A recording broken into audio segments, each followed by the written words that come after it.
Vous en avez marre d'avoir la peau grasse un peu trop luisante, à tendance acnéique? Cette vidéo est faite pour vous. Avant toute chose, si vous n'avez pas déjà fait, je vous invite à liker cette vidéo, à vous abonner à la chaîne YouTube et à cliquer sur la petite cloche en bas à droite de la vidéo pour pouvoir être notifié des prochaines vidéos qui viendront sur le sujet de la peau. Bonjour, je suis Océane Larvor, je suis cosmétologue, naturopathe et directrice de la marque Océomarine.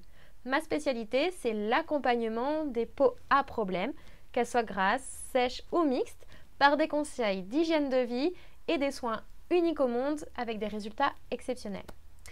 Aujourd'hui, on va donc voir comment améliorer les peaux grasses à tendance acnéique et ce de façon naturelle.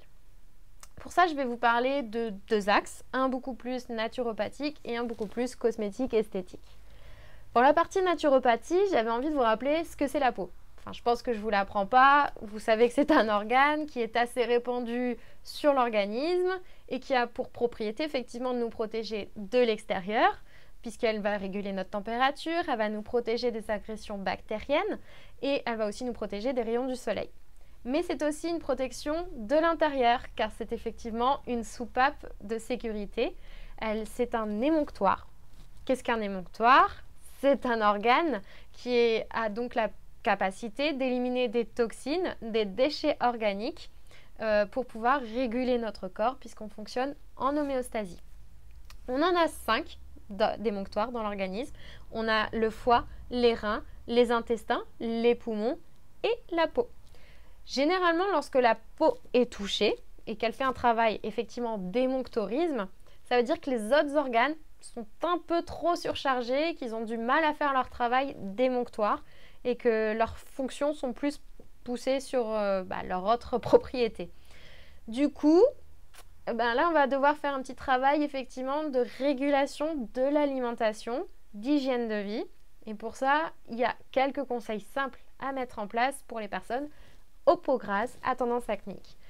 Je pense que vous l'avez déjà bien entendu, effectivement, on va limiter les produits laitiers, tout ce qui est lait, beurre, yaourt, tout ce qui est à base de produits laitiers, donc de vache.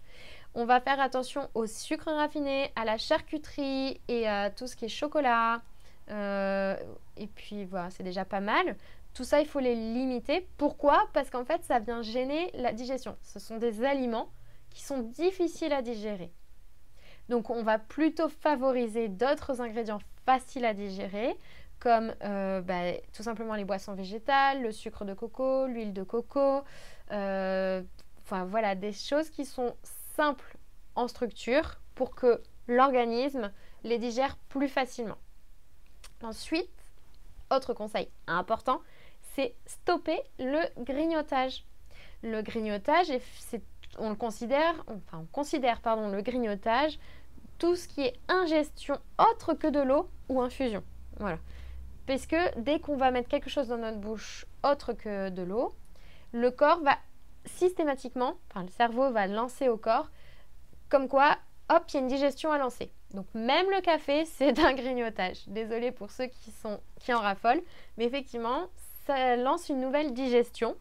Et lorsqu'on lance une nouvelle digestion, ça stoppe la précédente. Donc par exemple, si vous avez mangé à midi, un bol alimentaire, ça met à peu près 2h30 pour être bien digéré.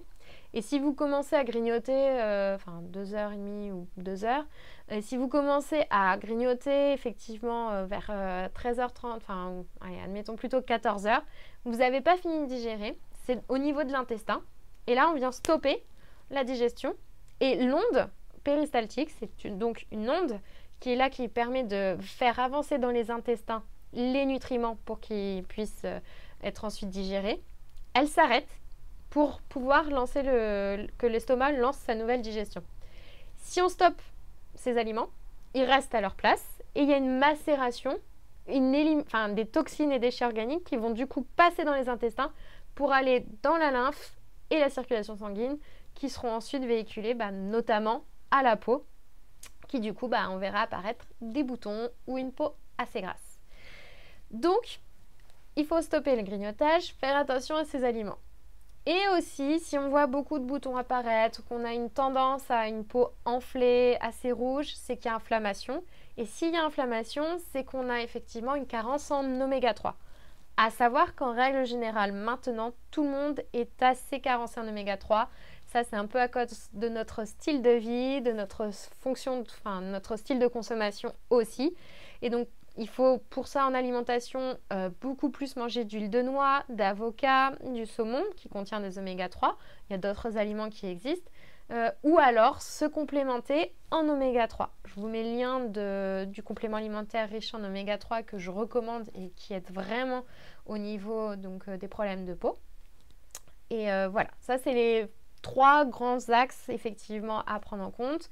Après, il faut individualiser, personnaliser en fonction vraiment de certaines pathologies ou problèmes particuliers, parce que bien sûr, il y a tout un système aussi émotionnel qui peut rentrer en compte, qui est pris aussi au niveau digestif. Et pour ça, il y a à prendre tous les piliers de la santé, mais si on travaille déjà sur ces 3 axes, on peut fortement améliorer sa peau. Après, comme je l'ai dit tout à l'heure, lorsque les intestins ont du mal à digérer, ça passe par la lymphe ou la circulation sanguine. Qu'est-ce que la lymphe? La lymphe, c'est un liquide qui permet effectivement de véhiculer les toxines et déchets organiques dans le corps pour qu'ils puissent éliminer. Et c'est donc un système lymphatique qui fonctionne en parallèle du système, de la circulation sanguine. C'est un réseau donc de tubes et de nœuds. Les nœuds, c'est les glandes lymphatiques qui, elles, filtrent et permettent d'évacuer jusqu'aux autres glandes et jusqu'aux organes les déchets et toxines. Cette lymphe, au contraire de la circulation sanguine, n'est pas stimulée par notre cœur qui lui fait le travail de pompage. Elle fonctionne, elle est stimulée par des mouvements, donc quand on fait du sport, par la respiration, qui est très importante, et aussi tout ce qui est massage de la peau, puisqu'elle se situe vraiment à l'interface sous la peau. Donc à l'interface entre la circulation sanguine et la première couche, ou dernière, ça dépend d'où on part, de la peau. Donc voilà pourquoi il faut faire aussi très attention. Au niveau, si on a vraiment une légère peau grasse ou quelques boutons de temps en temps, on peut déjà faire un modelage du visage qui effectivement va permettre par des mouvements circulaires ou bien spécifiques déjà de stimuler la circulation sanguine et la circulation lymphatique jusqu'aux glandes lymphatiques pour ensuite, elles, faire leur travail d'élimination des toxines et déchets organiques. Ce modelage visage, je vous mets un lien, je vous partage effectivement ce que je propose dans certains ateliers cosmétiques en appliquant une crème. C'est quelques mouvements à faire et c'est simple, rapide et on peut le faire effectivement ça prend 5 à 10 minutes tous les matins ou tous les soirs pour favoriser la bonne circulation lymphatique.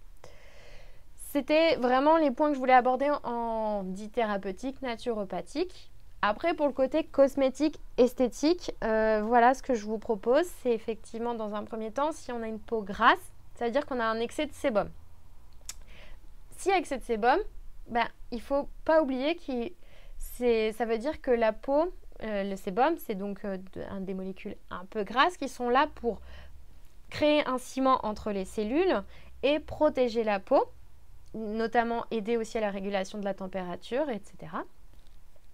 Mais ce sébum, s'il est en excédent, c'est soit qu'on a une peau malgré tout assez sèche à l'origine, soit qu'il y a un problème hormonal, donc qui sera réglé en naturopathie.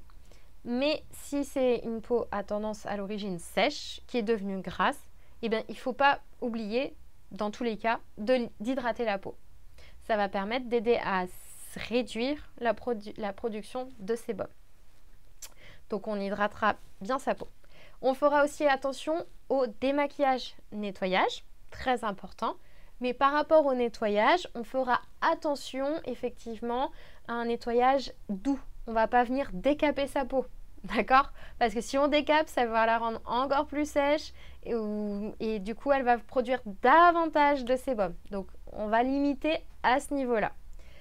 On utilisera un savon doux, comme par exemple la Rose Cleanser, donc d'Océomarine, qui est composé d'eau de mer, qui va venir du coup apporter de minéraux et oligo-éléments pour rééquilibrer les cellules de la peau et notamment les glandes sébacées. Elle contient également de la rose de Damas qui va venir purifier les pores pour limiter l'excédent de bactéries qui sont responsables des boutons comédons et acné notamment. Et il y a aussi de l'hibiscus qui permet notamment de tonifier et de resserrer légèrement les pores parce que la peau elle a quand même besoin de respirer, donc on ne va pas la fermer complètement. Mais on a aussi donc de l'hibiscus. Donc ça c'est pour le nettoyage. On pourra effectuer un gommage, mais on fera très attention à utiliser un gommage à grains fins pour vraiment pas venir décaper encore une fois sa peau. Et ensuite on pourra faire un masque. Alors là en masque, moi ce que je conseille c'est plutôt un masque à base d'argile. Puisque ça va venir effectivement absorber l'excédent de sébum. Ça va venir du coup réguler. Puis l'argile, c'est aussi un purificateur. Ça va venir purifier la peau. Alors, on va faire attention si on a une peau à tendance quand même assez sensible à réagir, à avoir une peau assez rouge après un masque. On utilisera l'argile blanche qui est très douce, qui fera le travail plus en douceur. Après, si on a une peau grasse mais à tendance mixte, normale, on pourra utiliser effectivement l'argile verte qui sera beaucoup plus puissante pour les glandes sébacées. Mais là, ce que je conseille, donc, c'est de faire un masque assez épais et on ne va pas attendre que ça sèche entièrement. On n'attend pas que ça te fasse un plâtre, ok? Il faut effectivement, on va laisser la couche et dès qu'on voit que ça commence un peu à sécher, là, on va rincer. Parce que si on laisse trop longtemps, ça va trop assécher les glandes sébacées et du coup, elles vont compenser et fabriquer davantage de sébum et on n'aura pas du tout le résultat escompté. Donc, ça ne sert à rien. Donc, il y a des bonnes choses, mais il faut respecter aussi son utilisation. Donc là, on ne va pas laisser sécher l'argile. On met son masque, on attend que ça commence légèrement, si on voit sur le bout du nez, ça commence, hop, on nettoie. Et après, on hydratera sa peau encore une fois. C'est pareil, je ne l'ai pas dit, mais boire de l'eau, c'est hyper important aussi pour pouvoir hydrater, aider la circulation dans son corps, donc éliminer aussi, aider les reins à travailler, etc. Qui sont donc, les reins aussi, un émonctoire. Donc voilà, pour vraiment aider à travailler sur l'équilibre du corps, on hydratera à l'intérieur et à l'extérieur. Ensuite, pour tout ce qui est toutes les femmes, mesdemoiselles et mesdames, on nettoie ses pinceaux. Au moins une fois par semaine, on nettoie avec soit un nettoyant spécifique à pinceau, soit avec de l'eau et du bicarbonate, voilà, histoire d'éliminer les bactéries qui se situent sur nos ustensiles. Et oui, parce que si on vient se remaquiller sur une peau grasse avec des ustensiles, des pinceaux, etc., infectés, c'est là où on va créer davantage de boutons. Donc on fait attention, on nettoie bien ces ustensiles comme on nettoie sa peau.